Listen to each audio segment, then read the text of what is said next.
Hey Khan Clan, my name is Nicholas Khan and welcome back to the video.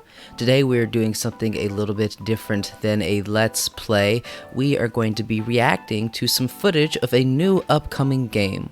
What game, you might ask? Let's find out together. And bam, here we are.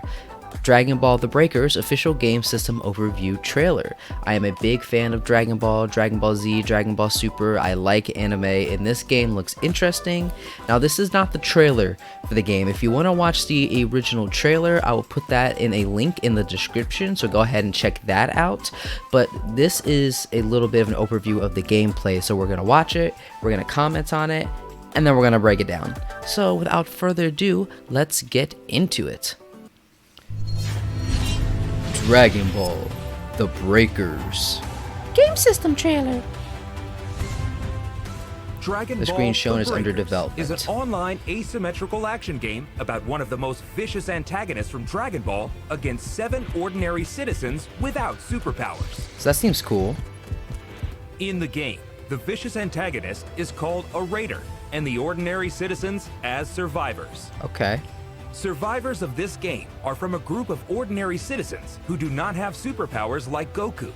Survivors are sucked into a mysterious phenomenon called temporal scene, which is a space Interesting. where all the times and places are mixed together. What awaits them there is the threatful Raider. So Game overview. So it's like you gotta like The player survive. can choose to play as either a Raider or a Survivor. The goal of the Raider is to defeat all survivors, Okay. while the goal of the survivors is to escape the battlefield while protecting themselves from a Raider. So pretty typical like one person against a whole bunch of Survivors can people escape type from game. the battlefield by activating the Super Time Machine. Okay. In order to activate the Super Time Machine, they must protect the startup system, which appears in the middle of the map for a certain amount of time. Oh boy. That's gonna be scary as a survivor, If man. survivors are able Cell to was defend the startup system until the activation is complete, just the crazy. power of the Super Time Machine will fix the temporal scene and allow them to escape from the battlefield. Does anybody know how In to order fix the for Super startup Time Machine system here? to appear, survivors must first set the power keys. Okay. There is one power key hidden in each area, so the survivors must find and place it in a specific location. Wonder if there's a time limit for the survivors. The more power keys are set, the less time it will take to defend the startup system. Oh, really? So you can try to If do it the without startup finding any of the system is keys. destroyed, survivors will not be able to activate the Super Time Machine. But the game will not be over yet. I'm all for second chances. Beacons will appear on the map to call out the emergency time machine, and each player will have to try escaping. If you succeed in escaping, you will receive bonus points in the game results. However, only one time machine can be called out at a time. Oh. Survivors can choose between escaping alone or escaping together with their companions. Oh, there could be some betrayals up in here.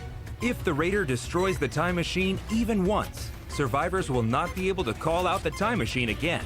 Oh. Also, if you fail to escape within the time limit, the game is over and the Raider wins. So there is a time limit. That's interesting. So you can either work together or betray everybody and save your own A skin. Raider can win the game by stopping the activation of the Super Time Machine and defeating their survivors before they can escape the temporal scene. Okay. If Raiders can defeat all survivors, then it becomes a complete victory. Raider doesn't have to necessarily defeat survivors, but the more he defeats, the higher points are earned. From footage, it Since looks like he decreasing might the number become of survivors stronger. will lead to stopping the activation of the Super Time Machine, take action efficiently. The Raider, with their overwhelming combat power, has Oh. a unique feature which allows it to evolve during the battle. Yep. For example, one of the Raiders, Cell, starts as a larva at the beginning of the game and evolves by absorbing survivors and NPC civilians. Wait, Each time it evolves, One of its the combat Raiders- power and skills will change. They're saying there's gonna turning be it more? into an even more threatening enemy for the survivors. The Raider has active and passive skills that make it a threat to survivors. makes sense. Active skills can be activated at any time. So There is like a your variety of useful Kamehamehas. skills, such as key detection, which Okay. allows one to see the aura of the survivors, and also other skills to efficiently defeat and fight with it. Passive skills are skills that are always active during the battle and have a continuous effect. There are various skills depending on the raider, such as ways to accumulate the evolution gauge, and also actions that can be triggered at any time. So it's by gonna be specific like controls. more than one type of raider? In addition, each raider has special attacks for each transformation form. Among But it them, has to be the ultimate bad guys that can special attack, transform. which can be used in the final form, has an incredible power and attack But it rate. seems like the only Cell's villain is perfect Cell. Kamehameha hits everything in a straight line, making it a move that can be used to great effect, especially in attacking the startup system. Whoa, those graphics are crazy. See, I'm gonna Disappears re-record this because I was completely, and yawning, the range or where maybe I survivors won't. can move Maybe I'll becomes cut it, maybe I narrower. won't. We'll see how I feel. That's a Especially big in blast attacking the startup radius. system. So I do enjoy that they're gonna go like, you know, it's anime. Like I enjoy the Each time a over-the-topness raider of it. So evolves, it's it good can that the game will do destroy the one same. area of the map. Once an area is destroyed, it disappears completely, What? and the range where survivors can move becomes narrower, making Okay, the action so- more tense in the latter half of the game. Like whatever those In games are addition, called, where like destroying an area will not demolish the power Battle keys Royale. that have already been installed. But destroying an uninstalled area will reduce the total number of keys installed, oh. which makes the time longer to switch on the startup system. Oh, see, there's a lot of tactics in this already. I appreciate that. I don't want it to just be With these super various straightforward skills, and like you super can easy, gradually drive one side or the survivors other. into a corner. Oh, man, this is gonna be like fun and scary at the same time. Although the raider is overwhelmingly powerful, survivors are not unarmed against this threat. I'd hope not. Several countermeasures exist. Survivors can also use active and passive skills. Okay. Grappling device. For example, the skill Saiyan Pod Remote allows you to call up and board a pod that can land anywhere on the map. Huh.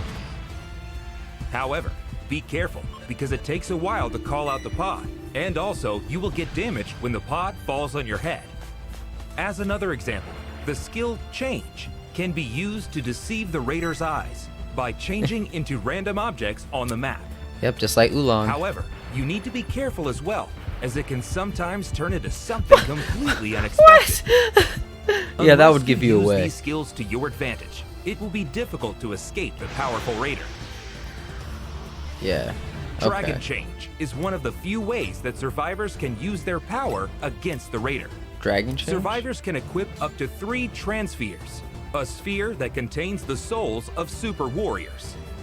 Dragon Change can be activated by collecting a certain amount of change power on the field, allowing you to fight with the power of a super warrior for a short time. Okay. However, the raider's power is still overwhelming, so it is recommended to use it as a temporary countermeasure. Yeah. Or use other skills depending on the situation, such as escaping with the use of flying techniques.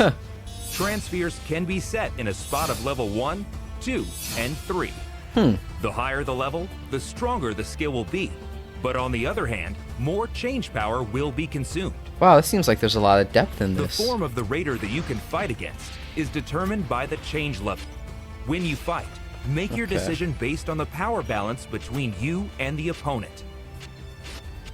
The timing of activating Dragon Change is very important. I feel like a lot of people might just want Whether to you try want to go fight the Raider, flee, so I hope or he's go like to rescue, truly unbeatable use in a it fight. strategically to get the most out of this ability. Various items can be used on the field, Golden drink. such as a weapon that can be shot directly at the raider, vehicles that can move around the Okay. field quickly, and a radar that can search for the activation key. Utilize a variety of items and try escaping the battlefield. Soda. In addition, there are also Dragon Balls on the field. Awesome. If you collect 7 Dragon Balls and offer them on the altar, Shenron will appear, awaiting to make your wish come true. Can that be to win? Survivors can wish to increase the change level by 1 step for all survivors, or maximize their own change level to 4. Again, Raising you to can change be level 4 can helping out only yourself be done or by helping wishing other to Shenron. peoples. And once you power up, your appearance and power will be exactly the same as the Super Warrior for a certain amount of time. The final form of the Raider is of course incredibly powerful, but increasing it to change level 4 will be the only way to counter with equal power. Huh. Summoning Shenron is not mandatory, but it will definitely contribute to the victory of the survivor. Man, this is gonna be really fun. It is extremely difficult to collect 7 Dragon Balls in a limited time. I'd imagine. But by cooperating with your teammates, you may be able to collect them faster. Wonder what the time limit But is. careful, the Raider can also make a wish to Shinron. Oh, no. In this case, the Raider can only wish to either level up just one transformation form or to recover stamina. Oh. It is possible to sabotage each other until you get your wish, so don't give up your efforts until the end. In the game, it's possible to increase the chance of victory by cooperating with other survivors. Yeah, that makes sense. If you are attacked by the Raider, ask other survivors to come rescue you. If you are about to be defeated, and until the countdown reaches 0, your companions can mend your wounds until you are fully healed. Really? Don't forget to communicate. The signal Wow, feature okay. is one of the communication tools to let other survivors inform each other about their actions, the location of the Raider, the location of items, and many other things. Make sure to use it efficiently with your companions. Lastly, Cool. the defense of the startup system is one of the biggest keys to cooperation. It makes sense. You can use Dragon Change, skills, items, or even directly operate the startup system yourself to shorten the time it takes to complete. Okay. You will have to defend the system by using all the countermeasures we have mentioned. You see that? They're just fighting in the background. Help your friends, cooperate with each other, and try to break out with as many survivors as possible. Okay. That seems cool. This is shaping up to be a really fun looking game.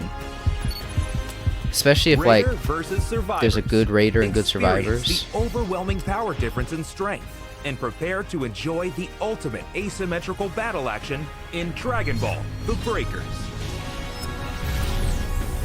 That's exciting. That's cool. 2022. Oh, there's the trailer. So that's the gameplay trailer. And here we are. So, my initial thoughts on this game is that I was worried it was going to be like super simple and not have a lot of strategies or a lot of mechanics or a lot of depth. And it's just kind of going to be like, you know, Manhunt. Which, if you've never played Manhunt as a kid with your friends, you just are in your friend's neighborhood and you run around. It's basically hide and seek tag, but a little more urban, right? Not in a backyard, usually outside, running through a neighborhood. Like, this is basically that. And I was hoping it wouldn't just be, you just have to hide and run and get to a place and then you win. Like, no, there's a lot of mechanics, there's a lot of teamwork involved, and you can actually fight back against the Raider, which they kept saying Raiders. I only saw Cell. Now, I'm pretty sure there's only one Raider at a time, but my question is there going to be multiple types of Raiders you can pick from, like multiple characters? Like, could Cell be a Raider? Maybe could you also be Majin Buu as a Raider? Frieza? I don't know. I think Cell does work the best. Like, I understand why like they're marketing it with him in mind, and if it's only ever Cell, I wouldn't be upset. Because it's not about the characters, it's about the gameplay mechanics. But it's weird that they kept saying Raiders, like there's more than one type. So I guess that remains to be seen. I like how powerful the Raider is. I hope that even if you become that level 4 Super Warrior, it says equal power, that's not like you able to beat him just by yourself. Maybe you could if he's not level 4 and you are, which would be a strategy. But I don't want this to devolve into a game where it's just literally, oh, I'm gonna run and I'm gonna get the Dragon Balls and get the wish so I can become a Super Saiyan and just fight him and win, because that kind of removes the whole spirit of the game. You're supposed to be the underdogs, you're supposed to be outpowered and outmatched, and through your smarts have to figure out how to win. And I really like that, because that's the thing that I really like about the Jurassic Park movies, which is some of my favorite movies. In fact, the first Jurassic Park is my favorite movie, but I love that whole struggle against forces that are way more powerful than you, in this case the dinosaurs, and you only escaping, you only living, the characters that survive because of their determination, their will, their intelligence, and their grit, right? So back against the wall, all we have is our brains and the small amount of resources we have. We do not have the power to just fight back. So I like that it's limited, that changing into these warriors is limited, and you might just be using it to run away. And I like that the Raider has overwhelming power, but even though I've been saying that I don't want it to be the case where you can just become powerful enough to just fight the Raider and beat him and win that way. I do like that the Raider isn't unbeatable. I want him to be close to unbeatable, but not unbeatable. Like, you can only beat him in a fight if you guys all work together with all your resources and, like, you know, temporary power-ups and weapons it looks like you'll have, and you can beat him that way. But I don't just want a single person to be like, I have all the power, I'm gonna win, because then nobody else gets to play, and that's not fun. So I really appreciate how much depth it looks like there's going to be in this game, how many different mechanics there are for victory on each side. And I think it's going to be really fun to capture that feeling of I'm an unstoppable monster on the Raider side, and also capture that feeling of, you know, I have very little power, and the only way we can survive and win is if we work together. And against all odds, we're going to beat this seemingly undefeatable monster. That's really cool. I'm excited for this game, guys. I'm really excited for this game. I think it's gonna be fun. I think it's gonna be great. And like I said, it seems like there's a good amount of strategy in it, and like it's gonna go deep. It's not just a surface level type of game, which I appreciate. So that's kind of my initial thoughts, or all the thoughts I have on this for now. We'll be following this game as we get more info. It says it's coming out in 2022, which isn't that far away. So hopefully it's like, you know, Q1. You know, that would be so fun. I'm really excited for this, and I hope you guys are too. So thank you so much for watching KhanClan. My name is Nicholas Khan, and if you do not want to miss potential gameplay of this game on the channel, or the other games we play, or our streams, then please hit the subscribe button, hit that notification bell, like the video if you liked it, and tell all your friends about Nicholas Khan, your favorite singing, dancing, rapping, gaming, lizard dinosaur man. Well, that is it for now, KhanClan. Enjoy the rest of your day, and just remember, be as daring as a dinosaur. I am Nicholas Khan. KhanClan gonna get strong. Any obstacle in my way, I bust down and keep moving along. Keep moving along.